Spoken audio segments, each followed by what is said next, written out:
Hello aspirants, तो कैसे हैं आप सब। आज मैं केमिकल बॉन्डिंग का इम्पोर्टेंट टॉपिक्स को लेकर आया हूँ जिसको हम इजीली समझने वाले हैं। सबसे पहले समझते हैं कि केमिकल बॉन्डिंग होता क्या है। Chemical bonding means bond bond बनाना means attraction. Bonding means attraction. Chemical में एटम्स आ जाएगा, तो एटम्स के बीच जो अट्रैक्शन होता है, एटम्स के बीच क्या होता है, बीच अट्रैक्शन होता है। Bond forms between two atoms, और यहाँ बॉन्ड क्या, अट्रैक्शन। तो bond form between two atoms. अभी समझते हैं कि कोई भी दो एटम होता है वो एक दूसरे के बीच बॉन्ड फॉर्म क्यों करता है। तो बॉन्ड फॉर्म करने का सबसे मेन रीज़न होता है ये कि वो स्टेबल होना चाहता है। अब स्टेबल का क्या मतलब होता है। स्टेबल का मतलब कि अब वो स्टेबल मीन्स किसी से रिएक्ट नहीं करेगा। जैसे कि नोबेल गैसेज, ये है helium, neon, argon, krypton, xenon, radon, ये सब है। तो atoms are not stable in isolated state. Isolated state मतलब वही हीलियम, नोबेल गैस के फॉर्म, सॉरी, आइसोलेटेड स्टेट मतलब किसी के बिना बॉन्ड फॉर्म किए हुए। तो atoms are not stable in that form, have ability to form bonds. सारे जितने भी एटम्स होते हैं उनके अंदर एक एबिलिटी होता है कि वो बॉन्ड फॉर्म कर सके। क्या कर सके, बॉन्ड फॉर्म कर सके। बॉन्ड कैसे फॉर्म किया जाता है, एक इलेक्ट्रॉन्स का शेयरिंग करके। तो इससे समझ में आ जाता है ना, आप लोग को बेसिक्स तो पता होगा। वाई डू, आप समझते हैं कि एटम्स कंबाइन ही क्यों होते हैं। क्योंकि एटम्स इसलिए कंबाइन होते हैं क्योंकि दे रिलीजेस पोटेंशियल एनर्जी। अगर एटम्स कंबाइन होंगे यानी कि बॉन्ड बनाएंगे तो एनर्जी को रिलीज करेंगे। देखो, अगर पोटेंशियल एनर्जी ज़्यादा रिलीज करेंगे तो पोटेंशियल एनर्जी उनके पास जितना ज़्यादा रहेगा उतना कम स्टेबिलिटी रहेगा। इसलिए वो लोग पोटेंशियल एनर्जी को रिलीज करते हैं ताकि स्टेबिलिटी भी बढ़े। यहाँ पे पोटेंशियल एनर्जी स्टेबिलिटी का इनवर्स प्रोपोर्शनल रिलेशन है। Atoms combine to become stable, bond form is exotherm. मतलब समझते हैं, एटम जो होता है तो पता चल गया कंबाइन होते हैं। बहुत देर से 1 मिनट्स मैंने यही आपको समझाया कि कैसे क्या होता है। उसे समझते हैं कि बॉन्ड फॉर्मेशन एक्सोथर्मिक कैसे प्रोसेस है। एक्सोथर्मिक प्रोसेस क्या, अगर कोई भी दो एटम्स, जैसे यहाँ समझते हैं,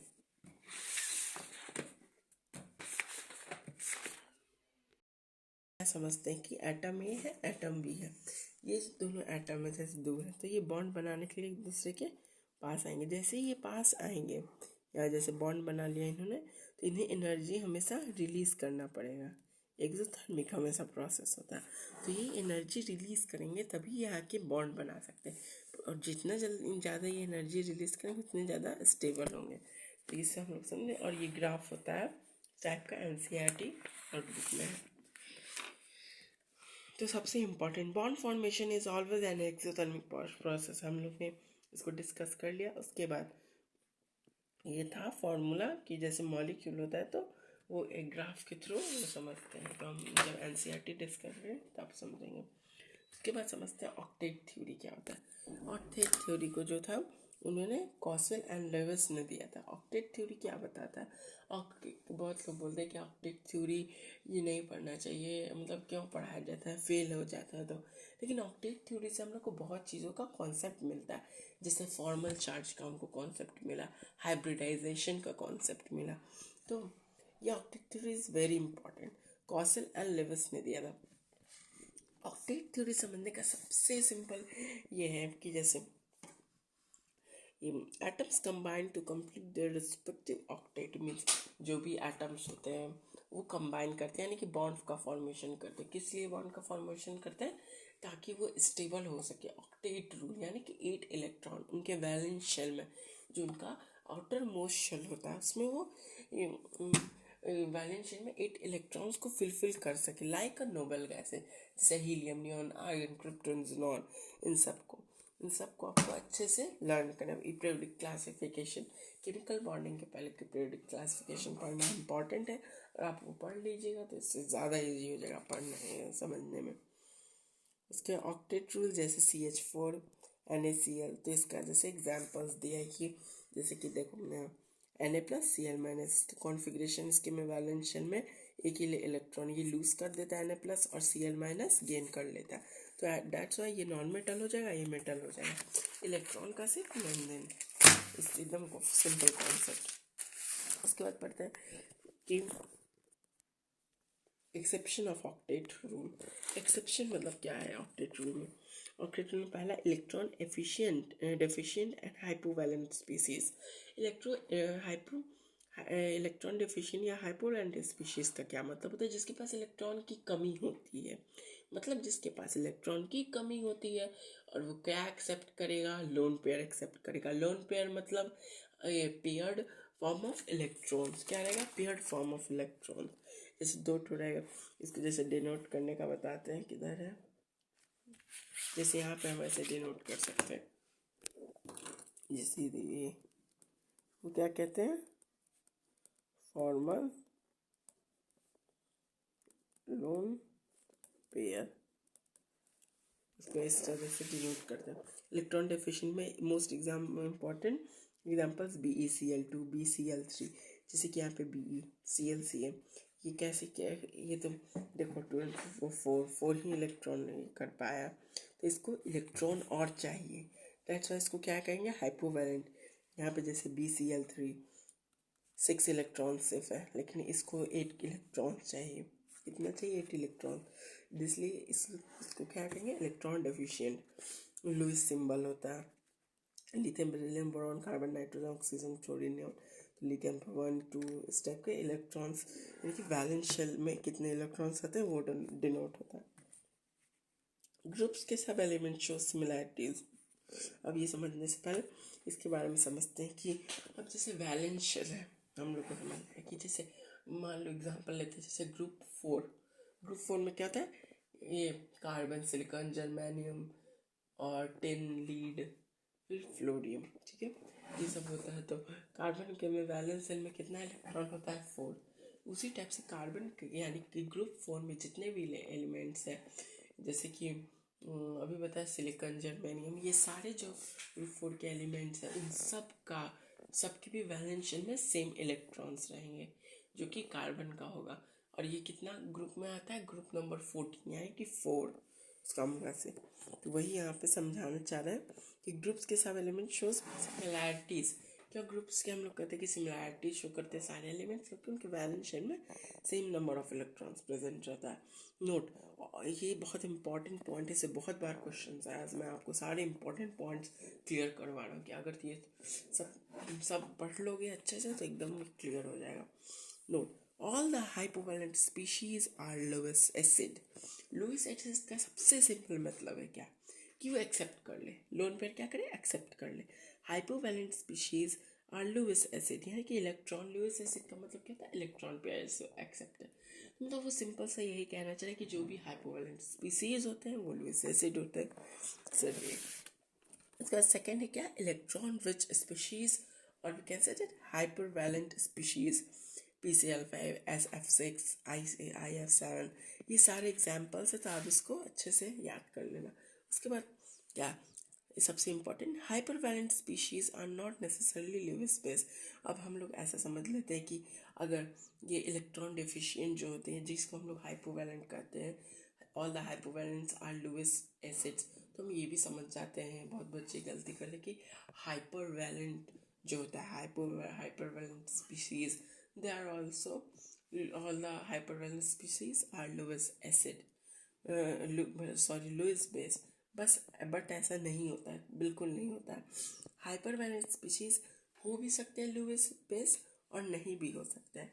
अगर इलेक्ट्रॉन ले लेता है हाइपरवैलेंट स्पीशीज, इसका तो क्या है कि इलेक्ट्रॉन तो इसके पास बहुत है, लेकिन अगर ये इलेक्ट्रॉन को एक्सेप्ट कर ले रहा है, तो इसको हम लोग क्या कहेंगे? Lewis acid. क्या कहेंगे? Lewis acid. इसके बिहेवियर पे अगर हाइपरवैलेंट स्पीसीज जो होता है, जरूरी नहीं है कि लुईस बेस, यानी कि ज़रूरी नहीं है कि वो हमेशा इलेक्ट्रॉन लूज करे, वो गेन भी कर सकता है। अगर गेन कर लेगा तो लुईस एसिड होगा, अगर नहीं गेन करेगा तो लुईस बेस होगा। और इलेक्ट्रॉन स्पीशीज कहने का मतलब कि molecules that having odd number of electron, जैसे NO, NO2, ClO2, ClO3।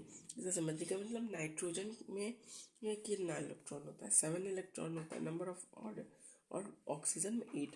जिसको हम हमेशा ऐड करेंगे इस टाइप के मॉलिक्यूल्स को, तो हमेशा ऑड नंबर आएगा। तो 15, नाइट्रोजन का 7, ऑक्सीजन 8 टू 16, 23। और ये सबसे इम्पॉर्टेंट पॉइंट कि NO2 जो होता है पैरामैग्नेटिक होता है, paramagnetic and brown colour gas हमेशा क्या रिलीज करता है, ब्राउन कलर गैस। उसके बाद note, all odd electron species are paramagnetic in nature. तो समझ में आ गया। NO2 brown colour, and brown colour होता है फिर डिसअपियर होता है। कैसे डिसअपियर होता है, अगर NO2 को डाइमराइज कर देते हैं, क्या करते हैं ना, डाइमराइज, तो इसको क्या होता है, कलरलेस हो जाता है। और ये NO2 इज ऑल्सो एन, ये क्वेश्चन आ सकता है कि which of the following are the gases are cause of the acid rains. तो NO2 सेकेंड नंबर पे आता है, ठीक है, इंपॉर्टेंट पॉइंट है। उसके बाद फोर्थ है, यहाँ पर किसके पॉइंट डिस्कस कर रहे थे कि एक्सेप्शन ऑफ टेट्रल, तो उसके में pseudo inert gas configuration.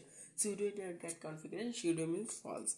Simple meaning होता है स्यूडो का कि फॉल्स यानी कि नकली, false gas inert gas configuration. 18 इसका इलेक्ट्रॉन होता है, लेकिन इसको ऐसा माना जाता है कि इसका इनर्ट गैस की तरह इसका कॉन्फ़िगरेशन अपना फुलफिल कर चुका है। And fifth is 18 plus 2 electron configuration, non-inert gas configuration. So these are not too important. And sixth वाला भी इतना important नहीं, इसको हम लोग P ब्लॉक में पढ़ेंगे। 9 to 17 electron configuration का आप examples देख लो। This is Zn plus 2. Okay, how this forms a pseudo-noble gas configuration, and how this forms 18 plus 2 electronic configuration. Next हम लोग समझते हैं कि what is the formal charge. Formal charge आप लोग NCERT से फॉर्मल चार्ज की, और जो भी मैं कुछ पॉइंट्स नहीं NCERT के पढ़ा पा रहा हूँ, लेकिन इसमें सब इम्पॉर्टेंट पॉइंट्स जितने भी, जैसे आपको एग्ज़ाम के कुछ दिन पहले अगर अच्छे से रिवाइज करने, तो this video is very efficient.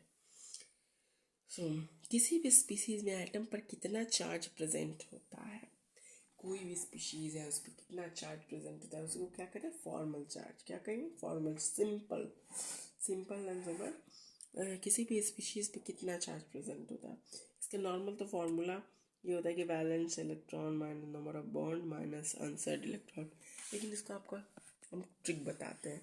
Trick क्या है कि जितने होते हैं, यानी कि जितना भी इसके चार्ज होते हैं, यहाँ होने चाहिए इलेक्ट्रॉन्स हैं, जितने जितने होते हैं, यानी कि लाइक इसका एग्जांपल लो, जैसे कि ये है O3 ओजोन का, ऑक्सीजन का कितना होना चाहिए इलेक्ट्रॉन, 6, और इस पर कितना है, मान लो 1 का देख रहे हैं, 1 2 3 4 5, इधर एक लोन पेयर है, 2 इलेक्ट्रॉन हो गया, एक इस साइड पार्टिसिपेट किया इधर, और एक 2 इधर, तो 5 इलेक्ट्रॉन, 6 - 5 इक्वल्स टू +1। जैसे ही ऑक्सीजन 2 का 4 5 6, 6 - 6 0। इतनी इजी तरीके से फॉर्मल चार्जेस आता तक। फॉर्मल चार्जेस का फिर मतलब कि कोई भी स्पीसीज पे कितना चार्ज प्रेजेंट है। इसके बाद कोऑर्डिनेट बॉन्ड क्या होता है, dative bond, unequal sharing of electron होता है। कि जैसे इसका समझ रहे हैं ये, जैसे देखो अनइक्वल शेयरिंग ऑफ इलेक्ट्रॉन, जैसे कि किसी दो लोगों ने, किसी ने 50,000 दिया, पर्सन ए ने 50,000 दिया, बी ने 50,000 दिया, दोनों ने मिलकर कंपनी खड़ा किया। और अगर बी के पास ना हो मान लो, तो ए ने 1 लाख रुपीज़ दिया, और बी ने कहा कि मैं पूरा काम करूँगा, तो इसको क्या कहते हैं, बॉन्ड्स के फॉर्म में समझ जाते हैं। कि अगर कोई ए है, बी ने, जैसे इसमें कि ए के पास नहीं, तो बी ने अपने जो इलेक्ट्रॉन्स थे उसको देकर बॉन्ड बनाया, तो B is the donor, A is the acceptor. तो जो एक्सेप्ट करता है इलेक्ट्रॉन्स को, लोन पेयर्स को लिविस एसिड, अभी हम लोग पिछले में पढ़ा था कैसे कोई भी अगर एक्सेप्ट करता है तो उसको लिविस एसिड बोलते हैं, और बी जो डोनर होता है उसको क्या कहते हैं, लुईस बेस। क्या कहेंगे, Lewis base.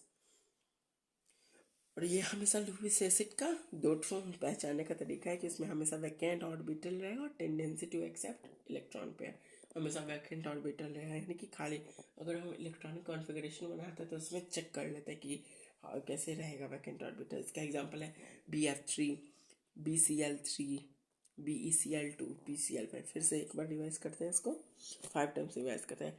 BCl3, BeCl3, BeCl3, BF3, BeCl2, PCl5।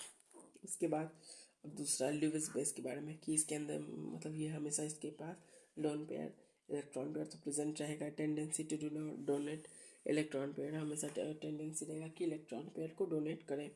Octet complete रहेगा। प्रोटोनेशन रिएक्शन, ये सब रिएक्शन है, उतने इम्पॉर्टेंट नहीं है, आपको बता दे रहे हैं। उसके बाद ये इम्पॉर्टेंट पॉइंट है कि second period elements can't exceeds octet. Second period के जो एलिमेंट्स होते हैं वो 8 इलेक्ट्रॉन से ज़्यादा उनके वैलेंस शेल में इलेक्ट्रॉन्स नहीं रहने चाहिए ड्यू टू एब्सेंस ऑफ। और ऐसा क्यों होता है? क्योंकि उनके पास d ऑर्बिटल नहीं होता है 10 इलेक्ट्रॉन के लिए, तो उसमें सिर्फ 8 ही इलेक्ट्रॉन्स का होगा। जैसे यहाँ ओजोन है तो यहाँ पे इस टाइप का नहीं कभी फॉर्म हो सकता है वन, नाइट्रोजन है NO2 हमेशा इसी टाइप का, और जैसे ओजोन है तो इस टाइप का शो कर रहा है। इसके पास जैसे नाइट्रोजन है इधर से फॉर्म कर लिया, इधर से इसके पास लोन पेयर इसको डोनेट कर दिया, इधर एक बॉन्ड इसका बन गया और इधर लोन पेयर रेजोनेंस भी होता है इसमें। अब हम समझते हैं VBT क्या होता है। VBT वैलेंस बॉन्ड थ्योरी, ये इसमें VBT और आगे जो भी हम लोग थ्योरीज पढ़ने वाले हैं उसको उसमें क्या किस चीज़ का मतलब बात होता है? कोवैलेंट बॉन्ड का, ना आयनिक बॉन्ड का बात होगा, किसी चीज़ का नहीं। सबसे इंपॉर्टेंट क्या था? कोवैलेंट बॉन्ड, यानी शेयरिंग ऑफ इलेक्ट्रॉन जो होता है। इसमें सिंपल कॉन्सेप्ट आता है ओवरलैपिंग का, कि जब भी कोई दो एटम्स के ऑर्बिटल्स जैसे कि बॉन्ड बनाना चाह रहे तो उनके ऑर्बिटल्स जो होते हैं क्या करेंगे? ओवरलैप करेंगे। क्या करेंगे? ओवरलैप। जैसे यहाँ हाइड्रोजन हाइड्रोजन के 1s 1s 1 यहाँ पे n यानी कि प्रिंसिपल क्वांटम नंबर शो कर रहा है, और s क्या क्या कर रहा है? Sub shell out of orbital sub shells. 1 electron in orbital, यहाँ पे क्या है शो कर रहा है? 1s 1 ऑर्बिटल है, 1 ऑर्बिटल में 1 इलेक्ट्रॉन। हाफ फिल, इसको क्या कहेंगे हम? Half fill, half filled orbital, half filled orbital क्या कहेंगे? Half filled orbital. तो ये लोग ऐसे बॉन्ड बनाते हैं, इसको SS के बीच बनेगा, SS ओवरलैपिंग, SS ओवरलैपिंग। और SP में भी होता है। SP का एग्जांपल HF, जैसे कि अब HF क्यों बोली कि हाइड्रोजन का 1s आएगा और फ्लोरीन का 2p आएगा। अब PP orbital, PP overlapping, F2 fluorine, 2p 2p, इसका बैलेंस शेल अगर चेक किया जाए NCERT में सब दिए ये सब। अब देख लीजिए, याद कर लीजिएगा इसको, क्लिक कर इसको याद का होता है।